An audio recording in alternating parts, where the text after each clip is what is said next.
The sound is not a roar, but a rhythmic, splintering crash. Thud, thud, thud.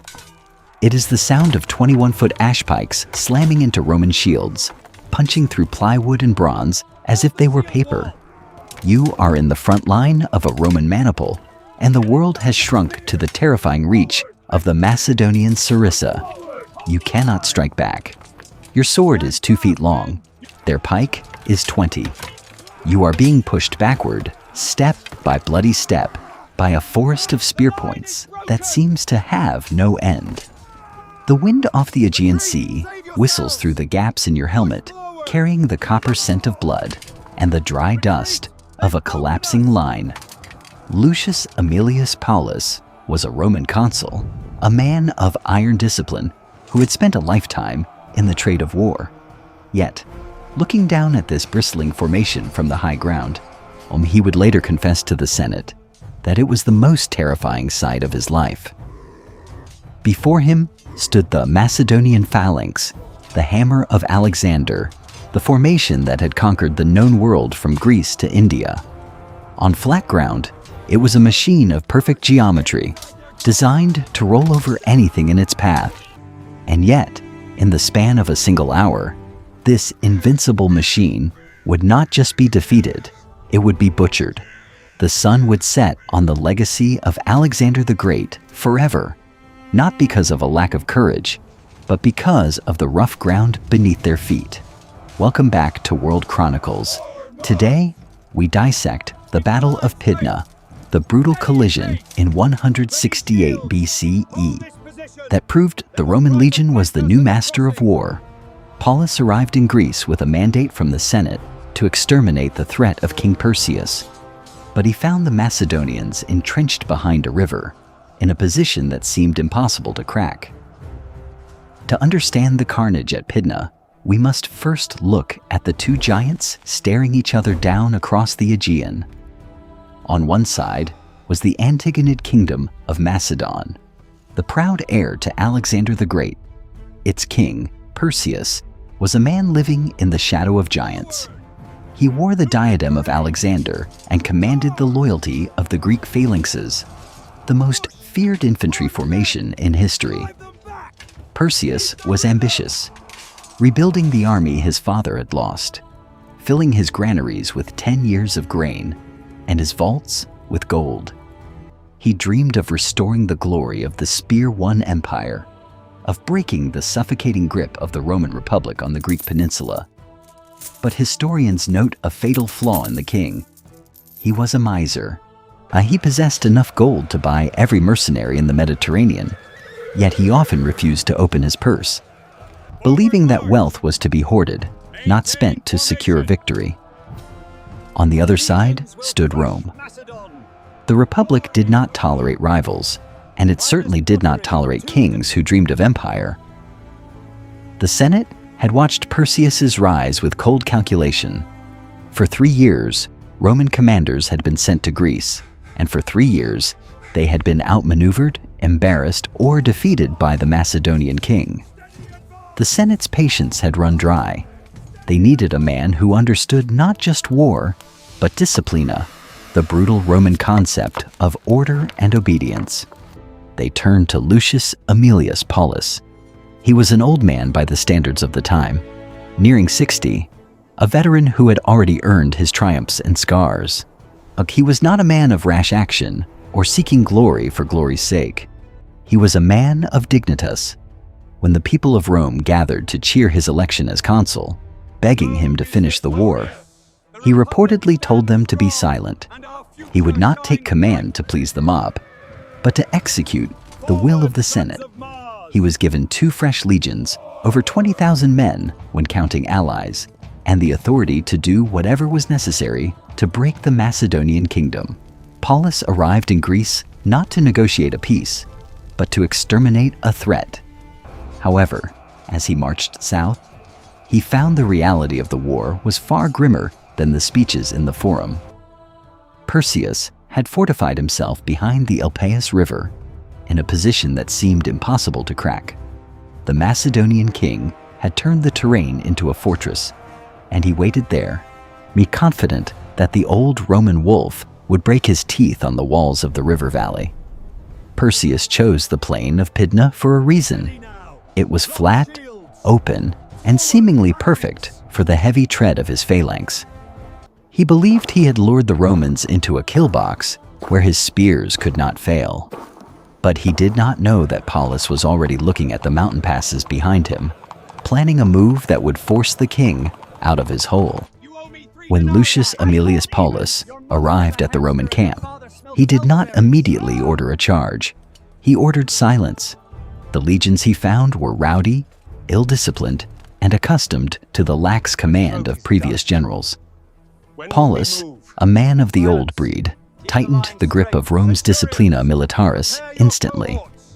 He forbade the soldiers from drawing water in disorder, forcing them to wait in line, and teaching them that thirst was a weapon to sharpen the mind. He reorganized the watch schedules, stripping away the comfort of the camp followers.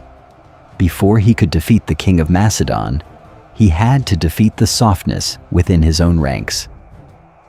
Across the river, Perseus watched and waited. He was secure in his fortifications, the Elpius River acting as a moat for his phalanx. He knew a frontal assault by the Romans would be suicide, a meat grinder where the legions would break against his pikes. But Paullus had no intention of playing the king's game. While he kept the main force visible, parading and shouting to hold Perseus's attention, he quietly detached a force of over 8,000 men under the command of Scipio Nasica, a young scion of the legendary Scipio family. Their mission was not to fight, but to walk. Under the cover of darkness, one Scipio led this column on a brutal circuitous march through the rugged passes of Mount Olympus. It was a gamble of supreme arrogance and calculation. While the main armies sweated in the heat of the plains, Scipio's men shivered in the thin, cold air of the peaks, navigating goat paths that no army was supposed to cross. They marched in silence, wrapping their gear in wool to stifle the clank of iron, ghosts moving through the clouds to strike at the king's rear. When word reached Perseus that a Roman force was descending from the mountains behind him, panic set in. His impregnable position had been turned. If he stayed, he would be encircled and starved. The king struck his tents in a frenzy and ordered a retreat north, abandoning the river line he had spent months fortifying. He needed a new battlefield, and he needed it fast. He chose the plain of Pydna. It was a vast, flat expanse of coastal land, free of trees and rocks, the only kind of terrain where the massive, unwieldy phalanx could operate without breaking formation. To Perseus, it looked like salvation. He deployed his army there, convinced he had lured the Romans onto his own execution ground.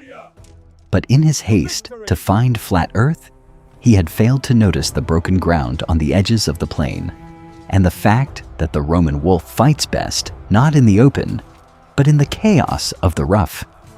To understand why the sun set on Macedon that day, we must look not at the men, but at the machines they served. This was not merely a battle between nations. It was a collision between two incompatible philosophies of war. On one side stood the Macedonian Phalanx, a formation that had been perfected into a terrifying geometry. Imagine a block of men, 16 ranks deep, shoulder to shoulder, shield locked to shield. In their hands, they held the sarissa, a cornelwood pike that reached 21 feet in length. The first 5 ranks leveled their spears, creating a bristling hedge of iron points that extended well beyond the front line. To charge a phalanx from the front was to charge a wall of spikes. It was a formation designed for one purpose: to move forward and crush everything in its path through sheer weight and reach. It was an implacable, majestic beast, but it was a beast that required the earth to be flat and the enemy to be stupid enough to stand in front of it. Facing this monolith was the Roman legion, a system born not of geometry, but of adaptability. The Romans did not fight in a single solid block. They fought in maniples, tactical units of 120 men, arranged in a checkerboard pattern, the quincunx. This formation looked porous, even weak, to the untrained eye, but it was a trap. The gaps allowed the fatigued to retreat and the fresh to advance, a respiratory system of violence that never stopped breathing.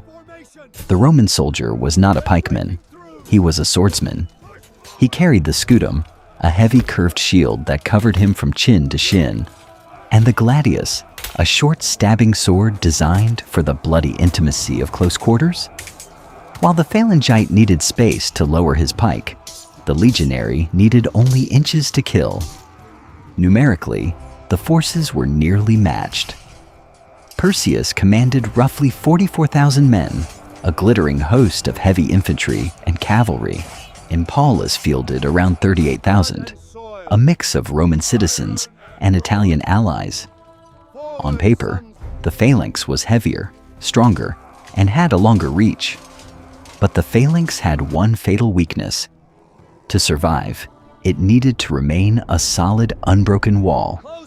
It needed the world to be a flat, featureless plain.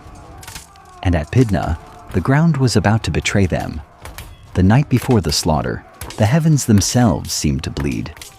A lunar eclipse turned to the moon a deep, rusty red, hanging over the Macedonian camp, like a severed head. In the Roman lines, tribunes explained the phenomenon as the natural movement of celestial spheres, keeping panic at bay. But across the river, the Macedonians beat bronze drums and shouted at the sky, terrified that the eclipse signaled the fall of their king. The gods were watching, but they would not decide the victor. A mule would. The next day, June 22nd, dawned hot and heavy. Both armies were camped on opposite banks of the Locus River, a shallow stream separating the two hosts. Paullus, ever the calculator, had no intention of fighting that day.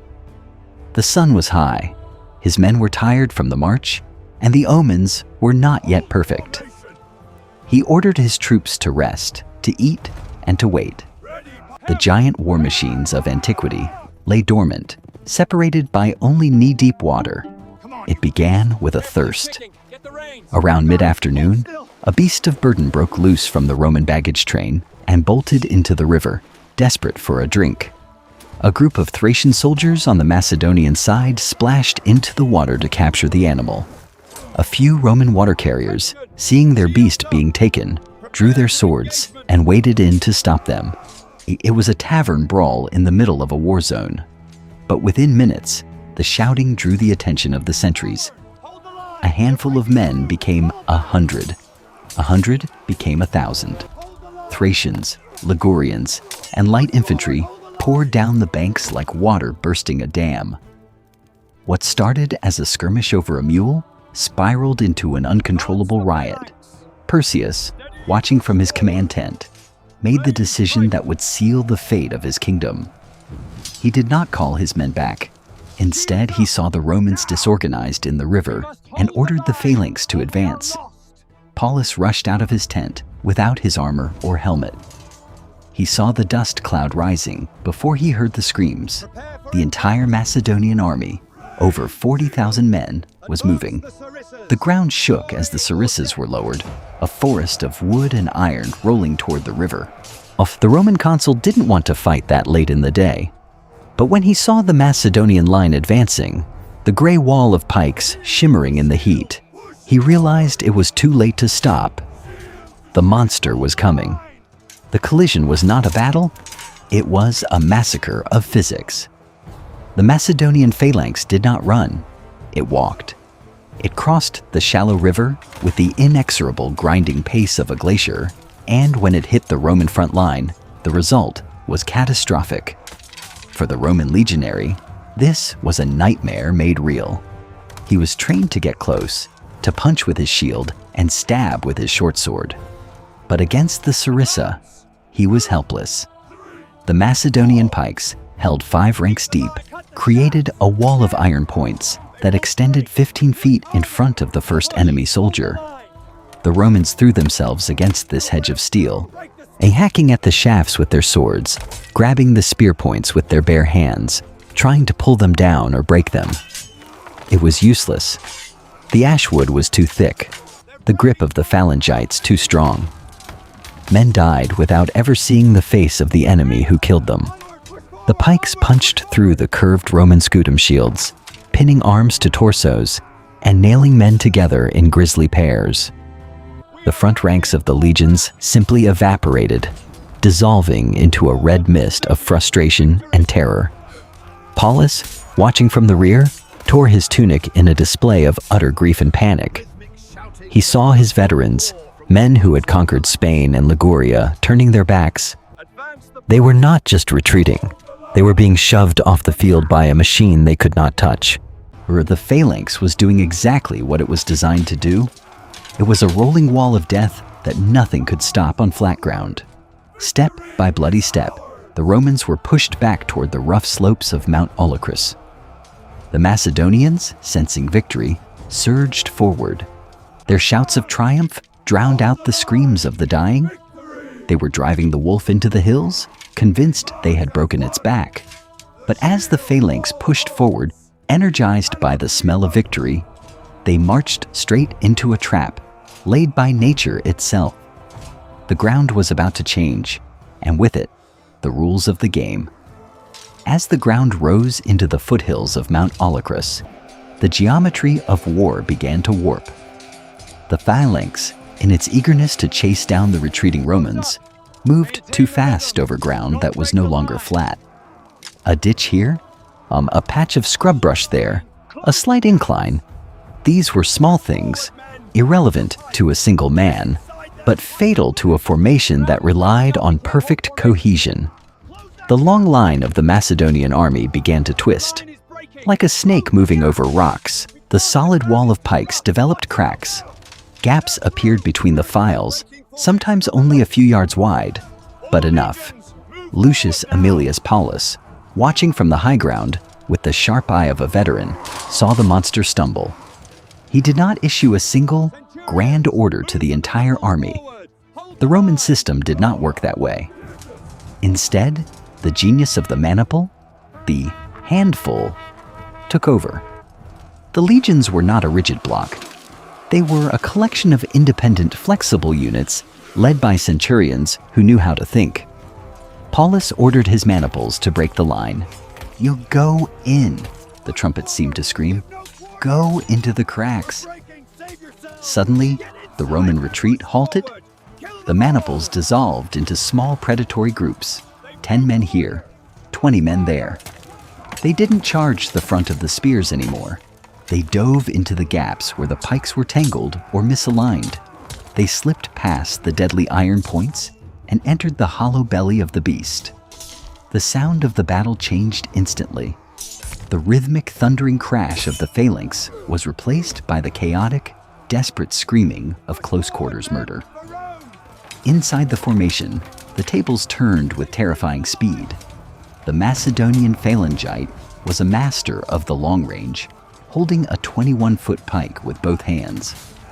But once a Roman soldier stepped past that pike tip, the Macedonian was a dead man walking. He had no shield to block with. His hands were occupied, and his only backup weapon was a small, pathetic dagger. The Roman legionary, protected by his massive scutum and wielding the short, razor-sharp gladius, went to work. It was industrial butchery. They slashed at the exposed legs and groins of the Macedonians, hamstrung them, and shoved their heavy shields into the faces of men who could not defend themselves. The phalanx, so invincible from the front, had no way to turn. It was a machine built to push forward, not to fight a swarm of wasps stinging it from the inside. The wall was breached. What followed wasn't a battle anymore. It was an execution. The phalanx did not retreat. It was erased. Once the legionaries were inside the reach of the sarissas, the battle dissolved into a frantic, one-sided slaughter. The Macedonians, encumbered by their heavy armor and trapped by their own formation, were cut down where they stood. They threw away their pikes and tried to fight with their small swords, but against the heavy Roman shields and the stabbing gladius, it was a futile gesture. The elite agama, the 3,000-strong royal guard, the very best of Macedon, refused to run. They stood their ground in the center, fighting with a desperate, tragic bravery. Not a single man of them surrendered. They were found later, lying in their ranks, a silent testament to an era that was ending. But around them, the rest of the army shattered. As the infantry was being butchered, King Perseus made a decision that would stain his name forever. Seeing the collapse of his center, he did not charge into the fray to rally his men or die with them like a true heir of Alexander. Instead, when he turned his horse and fled, he took with him the entire Macedonian cavalry, virtually untouched by the fighting, leaving his foot soldiers to their fate. He rode hard for Pydna, terrified not just of the Romans, but of the capture of his gold. Back on the field, the Romans showed no mercy. The orders were to kill, and they killed with a terrifying efficiency. By the time the sun began to set, the plain was carpeted with bodies. Ancient sources tell us that over 20,000 Macedonians were killed in a single hour of fighting. Another 6,000 were taken prisoner. The cost to Rome: less than 1,000 men, perhaps as few as 100. The carnage was so absolute that the Lucus River, which had been a clear stream in the morning, ran red with blood. The locals would later say that for days afterward, they could not drink from it. The smell of iron and death hung heavy over the Aegean coast, a grim signal that the balance of the world had shifted. The battle was over in an hour, but the consequences for Macedon and the world were just beginning. The Roman wolf had tasted blood, and it was not finished eating. The sun set on the plain of Pydna, and with it, the sun set on the age of independent Greece. The battle was not just a tactical victory. It was a geopolitical earthquake that shattered the old order of the Mediterranean. The kingdom of Macedon, the land that had birthed Alexander and marched to the edges of the known world, was not merely defeated. It was erased. The Senate in Rome did not want a vassal king. They wanted the end of the very idea of a Macedonian threat. The ancient kingdom was dissolved, carved into 4 separate weak republics, into forbidden from trading or marrying with one another. The royal line of the Antigonids was extinguished. Perseus, the last king, was paraded through the streets of Rome in Paullus's triumph, a broken man in golden chains, before dying in captivity. But the true, terrifying face of Roman power was revealed in the aftermath. The Senate decided to punish Epirus, a kingdom that had sided with Perseus. In a single coordinated strike, Paullus's legions sacked 70 cities. 150,000 people were rounded up, bound, and sold into slavery. The wealth of the Greek East flowed into Rome in such a torrent that the Republic abolished direct taxation on its own citizens for over a century. It was a clear message to the world. To defy Rome was not just to risk defeat, it was to risk annihilation. And among the hostages taken to Rome was a Greek statesman named Polybius. He would spend the rest of his life in the company of the Scipios, writing the history of how this upstart city on the Tiber had conquered the world in less than 53 years. He saw clearly what others had missed. The phalanx was a relic, a dinosaur of a bygone age. It was rigid, fragile, and dependent on perfect conditions. The legion, however, was the future. It was a machine of war that could fight in the forests, in the mountains, in the mud, and in the dark. After Pydna, there was no question left to answer. The Sarissa was broken. The eagle had risen. The Mediterranean was no longer a sea of nations. It was a Roman lake. If you want to see how the Roman war machine evolved to crush even more dangerous enemies, from the barbarians of the north to the horse lords of the east, please subscribe to our channel to relive those heroic chapters of history with us.